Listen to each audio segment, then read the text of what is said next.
जय हो।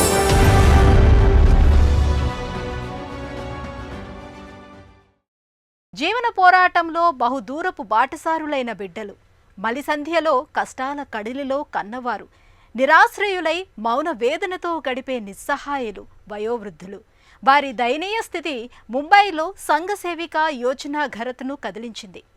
అచ్చంగా ఇలాంటి వారికి చలువ పందిరిలా ఆమె థానేలో వయోవృద్ధాశ్రమం నెలకొల్పారు. బాధామయ జీవుల కల్పవల్లయ్యారు. వయోవృద్ధులు కన్నవారిగా బాధ్యతలు నిర్వర్తించి మలిసంధ్యకు చేరిన కుటుంబ పెద్దలు ఈ ప్రపంచంలో తరచూ నిర్లక్ష్యానికి గురవుతున్నారు. అలాంటి బాధామయ జీవుల ఆశాజ్యోతి యోజనా ఘరత్. ఆశావాహ దృక్పథం, కరుణామయ తత్వం ఈ రెండూ కలిస్తే యోజనా ఘరత్. అనాథలుగా మారిన పెద్దలకు పెద్ద దిక్కు ఆమె. గత 28 ఏళ్లుగా వయోధికుల సేవకు అంకితమైన నిస్వార్థ సేవామయి. బై సమీపాల తానేలో Smith old age home and care foundation నెలకొల్పారు. మందిరాలు, మసీదులు, ఆధ్యాత్మిక కేంద్రాల దగ్గర పడి ఉండే వయోవృద్ధులను చేరదీసి ఆశ్రయమివ్వాలని నిర్ణయించారు. అందుకు ఈ సేవా ఫౌండేషన్ పునాది అయింది. నమస్తే జీ, మే ఆర్ఫనేజ్ హోమ్ సే పల్లి బడి హూం. నేను స్మిత్ అనాథ వృద్ధాశ్రమ వ్యవస్థాపకురాల్ని. ఇక్కడ ఆశ్రమం కంటే నా వయసే ఎక్కువ. ఎంతో కాలంగా వీరికి దగ్గరగా ఉన్నాను. కన్నవారు ఇక్కడికొచ్చినప్పుడు వారి ఒంటరితనాన్ని చూశాను. ఇక వాళ్లలా భావించిన అవసరం లేదు. మీతో నేనున్నాను అని గట్టిగా చెప్పారని అనుకున్నాను. ఈ కష్టకాలంలో మీతో ఎవరో ఒకరు తోడుంటారని, శ్రద్ధగా చూసుకుంటారని ఘోషించారని ఉంది. అందుకు ముందుగా ఏ దిక్కు లేనట్లు మందిరాలు, మసీదుల దగ్గర ఉన్న వయోవృద్ధ జంటల్ని ఇక్కడికి తీసుకొద్దామని నిర్ణయించారు. వారికి అండగా ఉండాలని నా ఆశయం. యోజన తొలినాళ్ల జీవితమంతా కష్టాల కడలిలోనే సాగింది. తను పుట్టినప్పుడే తండ్రి చనిపోయాడు. అప్పుడు అమ్మ తన సంరక్షణ చూడలేక కోల్కత్తాలోని మదర్ తెరీసా వయోవృద్ధుల సంరక్షణాలయానికి అప్పగించింది. మిషనరీస్ ఆఫ్ చారిటీస్ నిర్వహించే ఈ సేవా సదనం యోజన జీవనపథాన్నే మార్చింది. నిస్వార్థ సేవకు నిర్వచనం తెలుసుకుంది. అదే జీవన పరమార్థంగా భావించింది. ఏకాంతచరలాంటి వయోవృద్ధుల జీవన స్థితిగతులపై అవగాహన పెరిగింది. వారి శ్రేయం ఓ సామాజిక బాధ్యతగా భావించి నిర్వర్తించాల్సిన కర్తవ్యాన్ని గుర్తించారు. మా అమ్మకు మదర్ తెరీసా ఘనస్ఫూర్తి. గ్రామాలకు వెళుతూ పేద గర్భిణులకు పోషకాహారమిచ్చి ఆరోగ్య సంరక్షణ చూస్తూ సురక్షిత ప్రసవాలకు వీలు కల్పించే వారి సేవాభావం నన్నెంతో ప్రభావితం చేశాయి. 18 ఏళ్లకే పెళ్లి చేసుకున్న యోజన తర్వాత కుష్ఠరోగుల సంరక్షణ కేంద్రంలో సేవలను కొనసాగించారు. తన కుమార్తెను పెంచుతుండగా ఆ అనుభవాలు ఆమెను ఇంకా బలంగా తీర్చిదిద్దాయి. నిబద్ధతను మరింత పెంచాయి. బిడ్డల తల్లిగా, పెద్దల సంరక్షకురాలిగా ద్విపాత్రను సమంగా పోషించారు. భవిష్యత్ కార్యక్రమాలకు ఈ అనుభవాలే పునాది వేశాయి.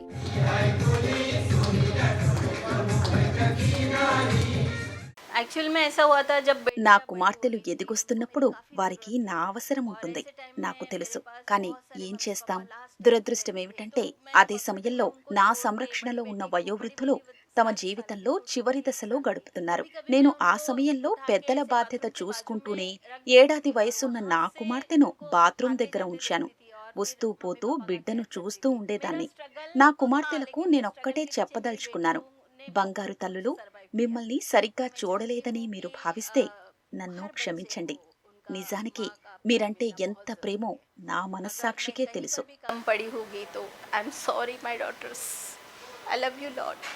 బుద్ధి వికాసం లేని ఆటిజం పిల్లల కోసం ఆమె చేసిన పనికి ఇంట్లో గొడవలయ్యాయి. అయినా తన నిర్ణయం మార్చుకోలేదు. తన కుటుంబాన్నే వదిలిపెట్టి వచ్చారు.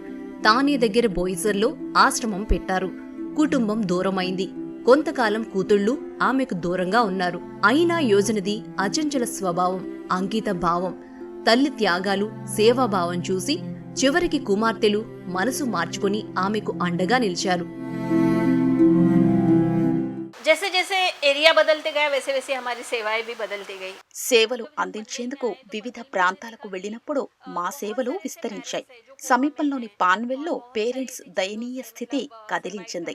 ఆకలి తీర్చడానికి వాళ్లు పచ్చి బంగాళాదుంపలు, ఉల్లిపాయలు తిని బతికారంటే వారి పరిస్థితి ఎంత దారుణంగా ఉందో అర్థమైంది. ఇలాంటి సంఘటనలు చూశాక వయోవృద్ధులకు సేవలు చెయ్యాలన్న నా సంకల్పం మరింత బలపడింది. देखने के बाद मुझे लगता नहीं मुझे इनकी सेवा करनी चाहिए. స్మిత్ ఫౌండేషన్ ఏర్పాటు చేశాక యోజన ప్రయత్నాలకు ఒక అధికారిక గుర్తింపు వచ్చింది. తన సంస్థకు స్మిత్ ఫౌండేషన్ అనే పేరు పెట్టారు. ఫౌండేషన్ను నెలకొల్పిన తర్వాత ఆమె కార్యక్రమాల విస్తరణకు ఒక వ్యవస్థ ఏర్పడింది. ఒక మహిళ కోమా నుంచి బయటపడటం ఆమె పాత్రకు గుర్తింపు తెచ్చింది.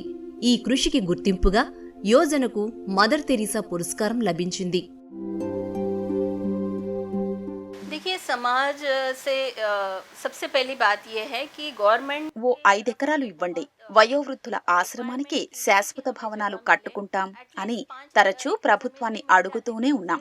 కానీ అధికారులు ఓ వితండవాదం తెరమీదికి తెస్తున్నారు. ఇలాంటివిస్తే చరమాంకంలో ఉన్న అమ్మా నాన్నను వదిలిపెట్టండని ప్రోత్సహించడమే అవుతుందట. అయినా ఎవరి పని వాళ్లు చెయ్యాలి. పేరెంట్స్ ను పిల్లలు చూడాలి, ప్రభుత్వం కాదు. కానీ పిల్లలు ఆ బాధ్యత వదులుకుంటే ఎవరు చూడాలట? మానసిక శారీరక ఆరోగ్య సంరక్షణ బాధ్యత చూడాల్సిందే మాలాంటి వాళ్లే కదా. गवर्नमेंट की नहीं है तो अपना फिजिकल हेल्थ, मेंटल हेल्थ और अपना फाइनेंशियल हेल्थ स्ट्रांग रखना अपना काम है. ఈ ఆశ్రమం ఒక మనసున్న మనిషి స్థాపించిన మానవీయ వ్యవస్థ. ఆ మానవతా పరిమళం యోజనా ఘరత్. ఈమె ఇప్పటిదాకా 5,000 వయోవృద్ధులను చేరదీసి ఆశ్రయమిచ్చారు. వీరిలో అత్యధికులు కుటుంబాలు తమకు వద్దనుకుని వదిలేసిన వారే.